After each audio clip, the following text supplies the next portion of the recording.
This album is about a journey that we all experience at some time in life, often many times, in the form of small daily nuances or a massive life odyssey of many years. We all spend time in the darkness, struggling and blind, suffering, failing, only to have a greater appreciation for the love-filled light that shines upon us at the end of our dark tunnel. For without having known the depths of despair, how can one truly experience the heights of ecstasy? Darkness made light known. This album is the story of one such odyssey in my life, a decade's journey of finding my own personal light, having misplaced it somewhere as a young woman. The journey begins in the hills of Glenorchy, where a beautiful Scottish glen cradles an awe-inspiring Class 5 whitewater river. Decimated by the Highland clearances, a forced displacement of vast populations in the Scottish Highlands during the 18th and 19th centuries by cruel and greedy landlords to make room for the more profitable tenure of sheep. The once thriving glen now lays depopulated, lonely, quiet, save for the roaring river carving through it. This is where a budding international river career wandered away from the water and found loneliness in partnership. We've all had unhealthy relationships. We've all given affection to black holes with no affection returned, draining ourselves. We've all known black is the color. But sometimes it just feels good to revel in the darkness, though. Embrace it, accept it, even thrive within it. Welcome the devil in the kitchen, dance within the devil's dream, commiserate with the bedlam boys, witless with them as we have all spent time out of our minds. Loss and lament. Yet another thing we have all experienced, in many forms. The loss of loved ones, the loss of dreams, the loss of self. Perhaps that is why the sweet sorrow of Neil Gow's lament for the death of his second wife speaks so deeply, so profoundly to all who hear it, as it touches so gracefully that lament of loss within us all. Sometimes, in the deepest part of the night, a light touches us, and we don't even realize it's there. Consumed by darkness, it's so easy to be blind to any light.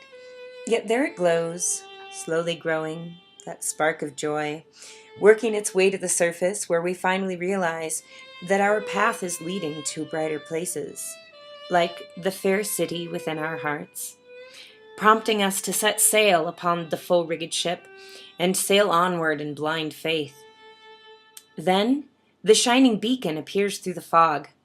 Unsure at first, this blinding force soon becomes unmistakable, a light so bright, drawn like a moth to the flame, our lives emerge into the light, and we proceed onward, never to look back, our lives forever changed. My shining beacon came in the form of my infant daughter, snuggled in awe of the baby at my breast. She held aloft a mirror to my face, demanding that I look at myself, remember myself, be true to myself. Reluctantly, I did. As soon as I did, the current of my true self sent our river lullaby, round the eddy, then downstream we go. And the two of us were swept downstream on a thrilling, challenging, yet beautiful ride down the Rio Grande, and into a life of beauty and joy. Challenge, though. Nothing worth having comes without challenge. Change always proves challenging. Yet, overcoming challenge makes us stronger, lets us look back and laugh. Even a single mom's lament can end in mirth at the absurd. In overcoming challenges, regardless of how gracefully they are tackled, in the end, we are blessed to rise up singing like a lark in the morning. Time passes, and nothing is certain, with the exception of the simple beauty of a sunset, turning humble crops into fields of gold. Seasons turn, and life goes on. Even the dark times hold memories of gold, and the end of every day brings the promise of the beauty of nature. And in the seasons of our lives, there comes a time of fullness and contentment, a time when the harvest is bountiful, the home is blessed with love, and it just feels right to dance. A time for the Harvest Home Hornpipe. Of course, it is not until we have learned to love ourselves that we can truly love or be loved by another. Once we realize that we are whole in and of ourselves, only then does the door to true love open. And in the journey for self-love, once that inner well has been tapped and flows unhindered, we are taken by surprise when love comes to us from outside ourselves as well.